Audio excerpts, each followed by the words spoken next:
o Geração do Bem chegando até você mais uma vez. Eu preciso da sua ajuda. Eu preciso que você me ajude a fazer um programa melhor. Então, dê a sua opinião, mande a sua foto pelo nosso Zap. A sua opinião é muito importante para mim.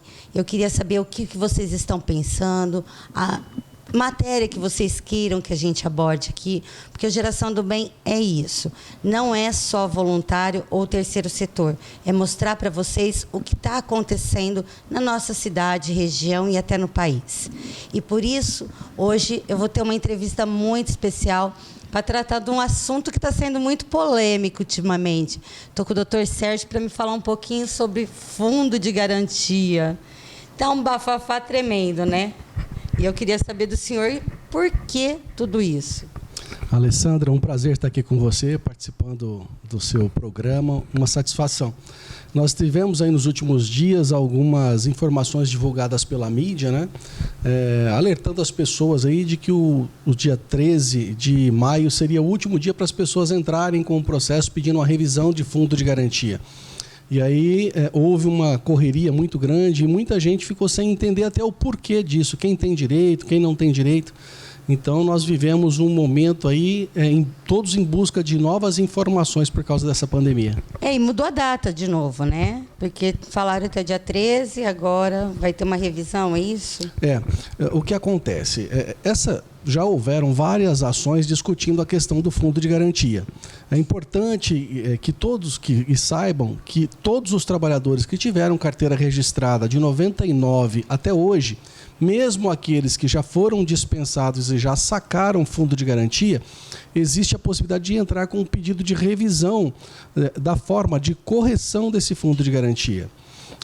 Essa ação que estava pautada para ser julgada no Supremo Tribunal Federal no dia 3 de maio foi retirada. E aí, o que se existe é a seguinte situação. Se essa ação for julgada, dependendo da forma que o Supremo Tribunal Federal entender, ela pode ou não atingir todos os trabalhadores. Ela pode atingir somente aqueles trabalhadores que já entraram com as ações judiciais. Então, isso não é feito de forma automática, é necessário que cada trabalhador procure o advogado para que ele possa fazer essa ação pedindo a revisão. E que revisão é essa?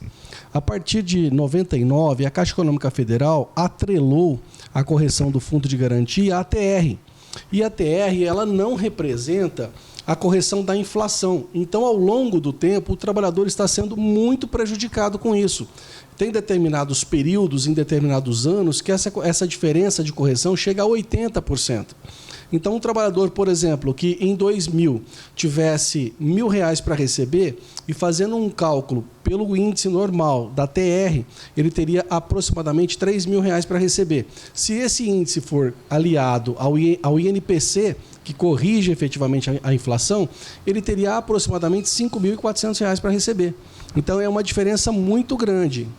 Aí essa correção ainda está sendo estudada ou vai ser votado? Ainda não está certo essa correção? Então, nós tivemos milhares de ações já em andamento discutindo essa correção. Então, nós tivemos a primeira instância, os juízes de primeira instância acolhendo esses pedidos.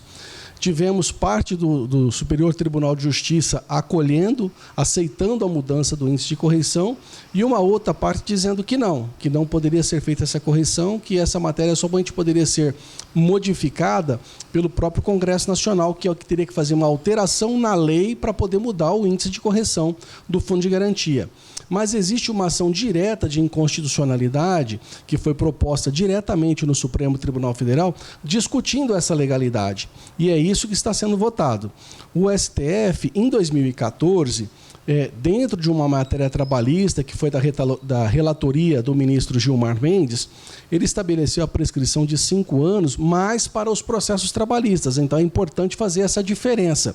Esses 5 anos diz respeito a quem trabalhou para uma pessoa, que foi funcionário de uma empresa, funcionário de um empregador, de um patrão, ele foi mandado embora. Então, esse período de 5 anos são para os processos trabalhistas. Essa discussão, ela diz respeito à correção do saldo do Fundo de Garantia, dos depósitos do Fundo de Garantia. Então, esse processo é contra a Caixa Econômica Federal. E a lei estabelece que essa prescrição é de 30 anos. Então, é esse período. Pode ser que, dentro dos efeitos que o Supremo Tribunal Federal aplique, ele modifique isso, mas não é o que nós acreditamos.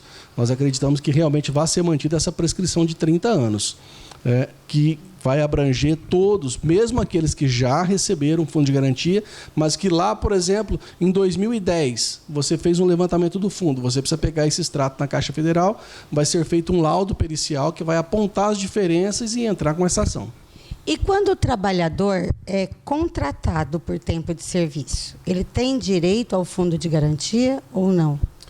Toda pessoa que trabalha sob o regime da CLT, é contratado com carteira registrada, ele tem direito ao fundo de garantia. O que nós tivemos em 2017, uma reforma na consolidação das leis do trabalho na CLT, é que possibilitou mesmo aquela pessoa que trabalha para uma única pessoa trabalhar de forma autônoma, o que antes não era possível. Então, em 2017, as pessoas que são contratadas como autônomo, num contrato específico, ele não tem mais o fundo de garantia. Agora, todos os demais trabalhadores, eles têm o fundo de garantia.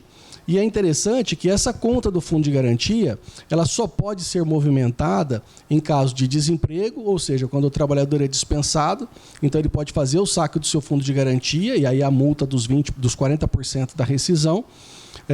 Em caso de doenças graves, então, por exemplo, vários tipos de carcinoma e moléstias graves que estão estabelecidos expressamente na lei, ele também pode apresentar um relatório médico na Caixa Econômica Federal e fazer o levantamento desse dinheiro para a compra do imóvel próprio. Fora essas situações, nós não tínhamos nenhuma outra previsão. Com a vinda da pandemia agora, o governo federal abriu a possibilidade para aqueles trabalhadores que foram demitidos em função da pandemia. E aí é interessante esclarecer que muitas empresas estão dispensando os trabalhadores baseados em caso fortuito ou força maior. Ou seja, as empresas estão sendo inviabilizadas em função da pandemia, por causa do lockdown, por causa das restrições das atividades das empresas. E aí, como elas não têm condições de manter os seus funcionários, elas estão dispensando em caso de força maior. E nessa situação, a lei do fundo de garantia não autorizava o levantamento do fundo. Ficava bloqueado o dinheiro. Porém, aí o governo federal veio e baixou uma normativa, a Caixa Econômica Federal, em cumprimento, autorizou o levantamento dos depósitos de fundo de garantia, mesmo no caso de rescisão do contrato de trabalho em caso de força maior, que é o que tem se aplicado agora na questão da pandemia. É um caso emergencial. É um caso emergencial. E dentro de emergencial, nós temos a questão também aplicado pelo governo federal em 2020 e agora novamente em 2021, através de medidas provisórias que prevêem a suspensão do contrato de trabalho por até 120 dias.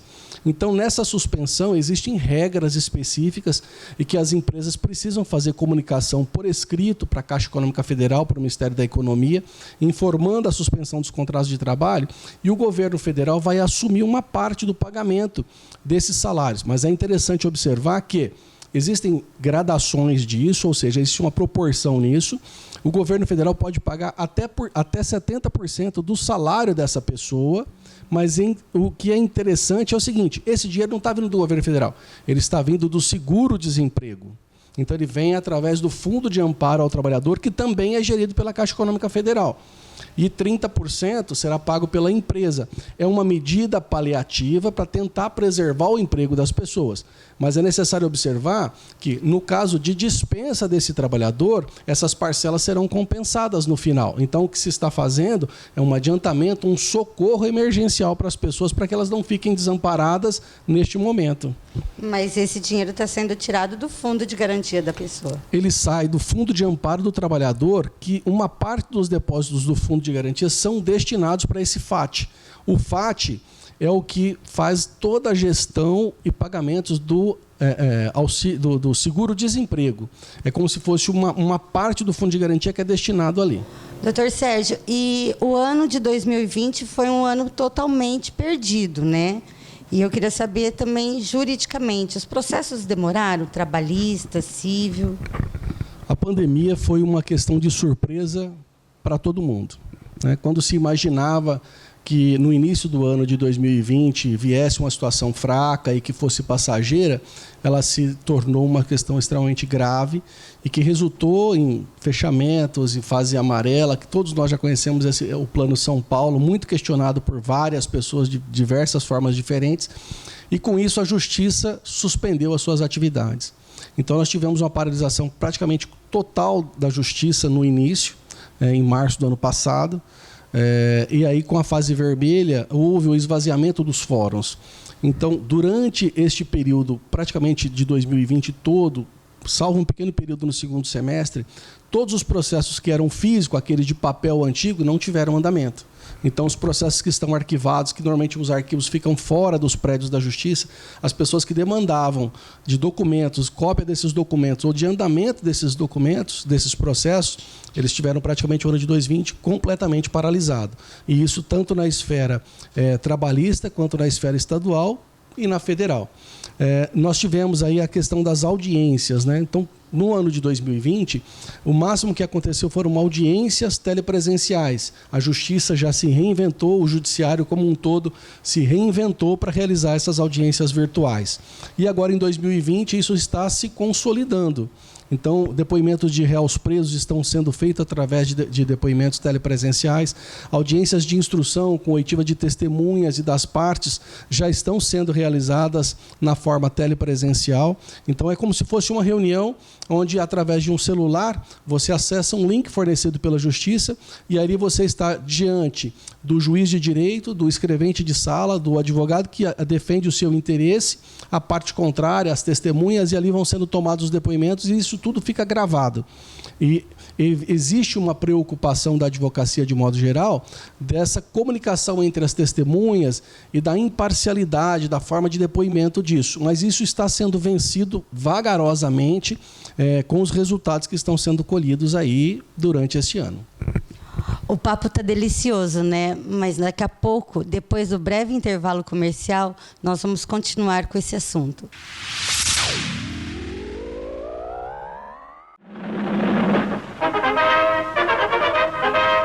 Brasil, 1968.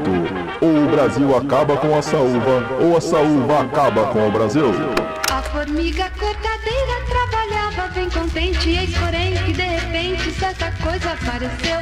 Era muito atraente, ela então não vacilou, e para o formigueiro logo transportou. Era a isca da Dinagro que de cara foi matando. Com a isca da Dinagro nessa briga com a formiga você sempre sai ganhando. Reviver a história da Dinagro é contar parte da história da agricultura brasileira. É uma honra comemorar 50 anos de tradição, experiência e pioneirismo junto de quem sempre esteve ao nosso lado, o produtor brasileiro, espalhado por todos os cantos do nosso país. Dinagro.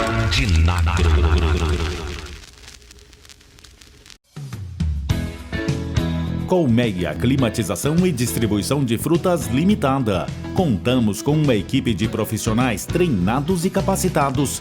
Temos toda uma estrutura para a climatização e distribuição. Qualidade, variedade e agilidade para atender a sua necessidade. 16 3638 7585 ou 16 99722 6837. O WhatsApp. Atendemos Ribeirão Preto e região. Colmeia Climatização e Distribuição de Frutas Limitada. Vocês estão assistindo Geração do Bem. Eu estou aqui num espaço que pode ser seu.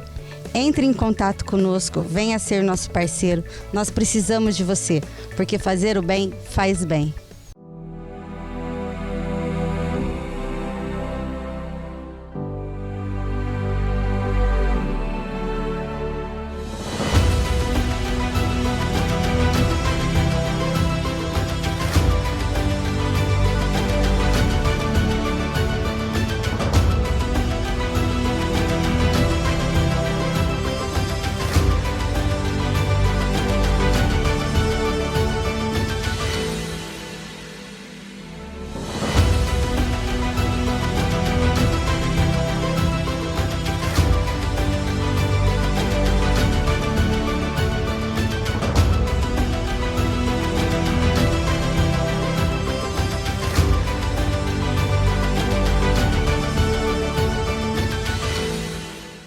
Dê vida aos seus impressos. A Riber Gráfica tem a solução sob medida para cada tipo de trabalho, porque cada trabalho é uma história. Sonhe à vontade. A gente entende. A gente imprime. Riber Gráfica. Por trás de 25 anos de mercado, existe total compromisso com a qualidade. Janpro. Conheça a tecnologia EnviroShield, um sistema de desinfecção dos ambientes, combatendo 99,9% dos vírus e bactérias. Janpro. Cuide do seu negócio, que nós cuidamos de sua limpeza. Aí, falei que o intervalo era breve. Doutor Sérgio, eu queria saber um pouquinho mais assim do fundo de garantia. E o dinheiro que sumiu? Existe isso mesmo?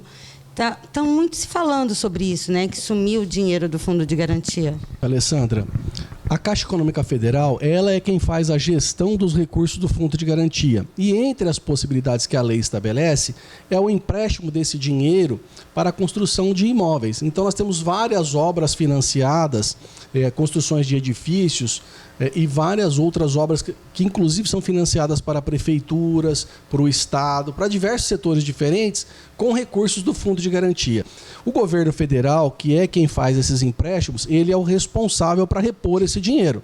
Então, evidentemente que se houver a necessidade de fazer aporte de capital, de recompor esse valor, a responsabilidade será do governo federal e da Caixa Econômica Federal.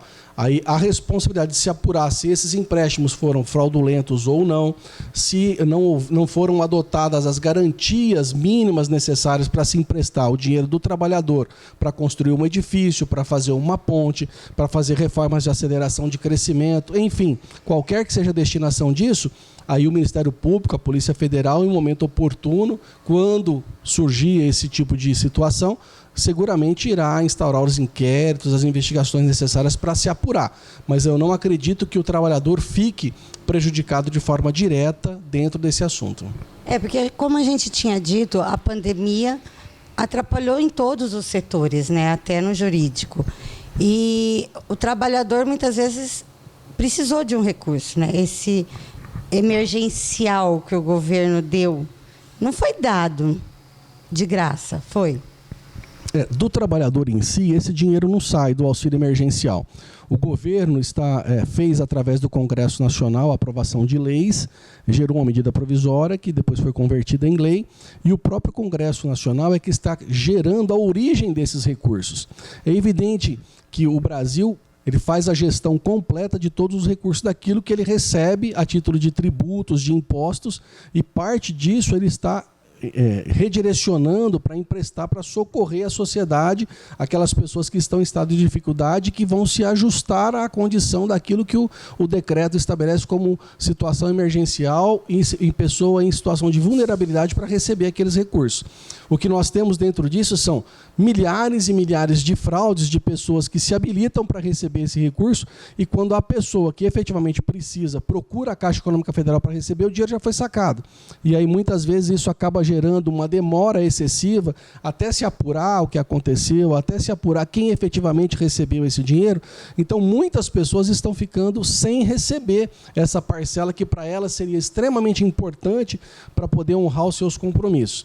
Esse dinheiro do auxílio emergencial, ele vem do Ministério da Economia do governo federal, dentro daqueles recursos que ele recebe para a gestão.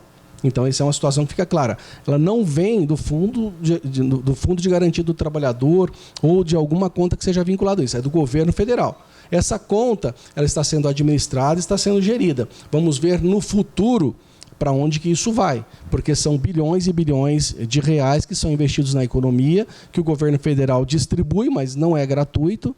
Ele está ele está levantando esse dinheiro. Pode ser que ele esteja emitindo títulos da dívida pública para pagar daqui 10 anos, daqui 20 anos, com juros. E um dia essa conta vai vencer. Então, se o Brasil, até quando chegar esse momento, não estiver com as suas contas saneadas, nós vamos ter um aumento da dívida pública interna e, eventualmente, externa, se esses valores tiverem sido arrecadados em mercados internacionais, com fundos de pensões ou quem quer que compre esses títulos da dívida pública em ações de bolsa, né? Aplicações que são feitas em bolsa de valores. Doutor Sérgio, e outro assunto também bem polêmico que aconteceu aqui no nosso programa foi por causa do lockdown, do fechamento do comércio, as pessoas também precisavam pagar o aluguel. Teve algum acordo sobre isso ou não? Vejam só a responsabilidade de quem governa, o governante, aquela pessoa que nós fomos lá e depositamos o nosso voto na urna, né? Muitas vezes, em defesa da vida, né, nós tivemos aqui o fechamento de cidades inteiras, né? Do estado inteiro. E diante disso, a paralisação de toda a atividade empresarial e a quebra de muitas e muitas empresas e o endividamento de tantas outras.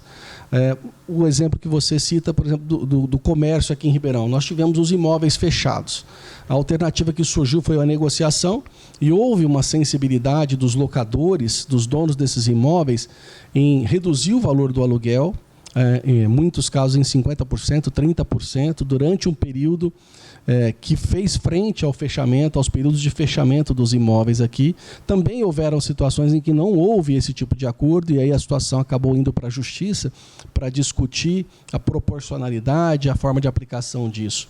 Uma outra situação que nós tivemos foi a questão do índice de correção desses aluguéis, porque as imobiliárias, de forma geral, elas adotam como índice de correção o IGPM, que sempre foi praticamente em todos os contratos de locação, desde 1990 isso acontece.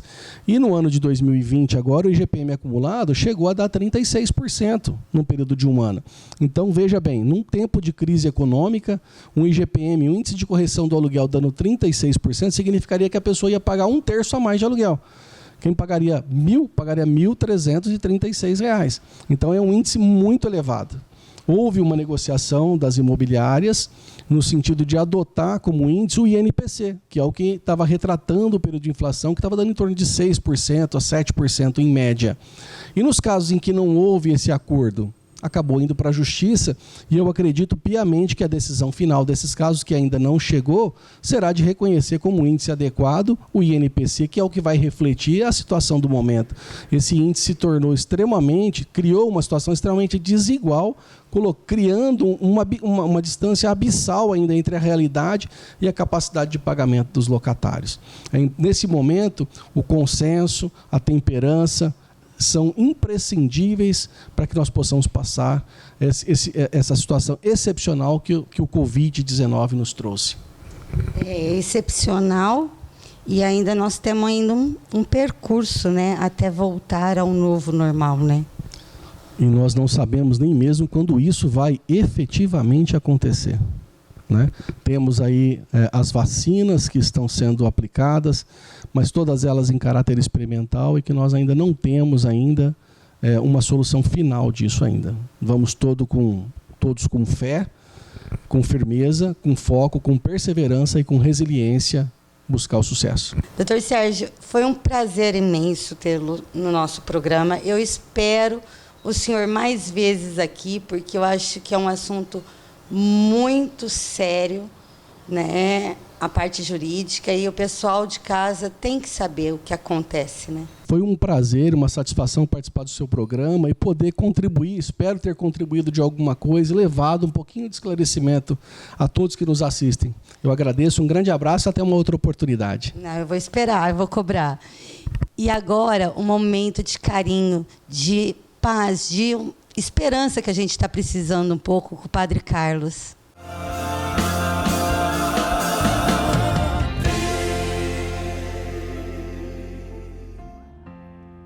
Seja bem-vindo mais um dia juntos, que alegria podermos partilhar desse momento juntos e falar da Palavra de Deus, mas também trazer outros temas interessantes para a nossa reflexão, para que a gente compreenda que a dinâmica da nossa religiosidade, da nossa fé, também perpassa pelo nosso jeito de ser, pelo nosso jeito de agir, pela maneira como nós nos vemos, como nós nos olhamos e, sobretudo, como nós nos amamos.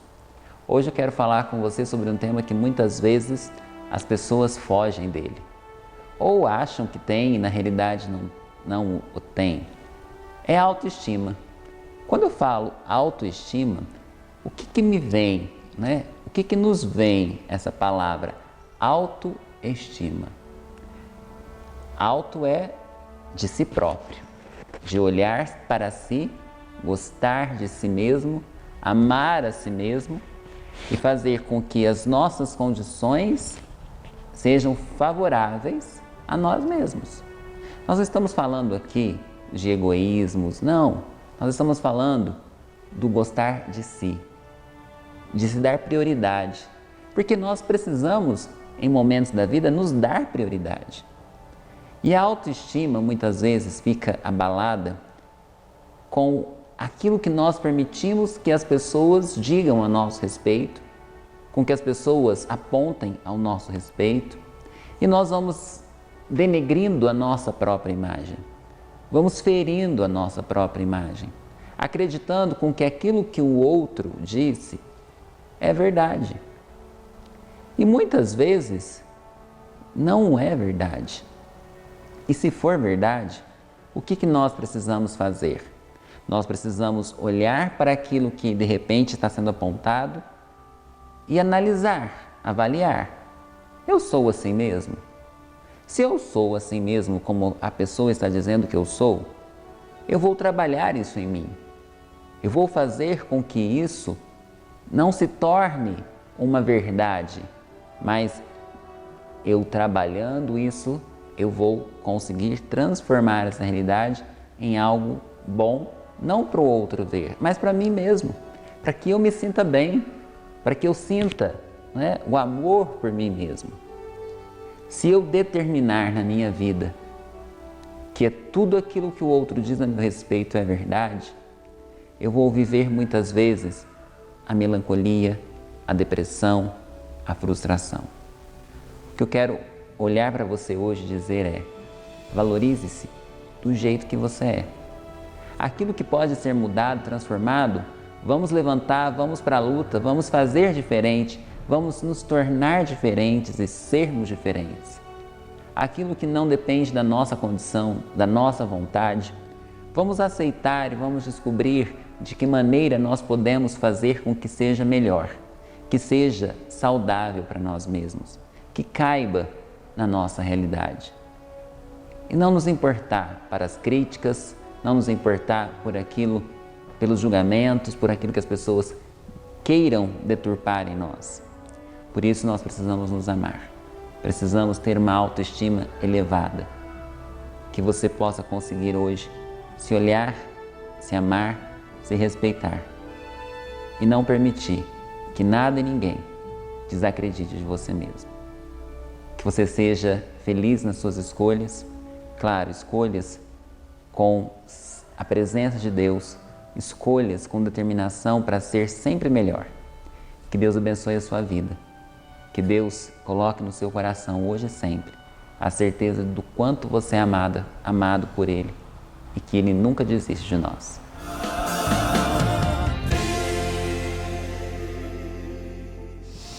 Que mensagem linda, né? Padre Carlos, aquele grande abraço com todo o meu carinho para o senhor. E aí, eu espero que tenham gostado.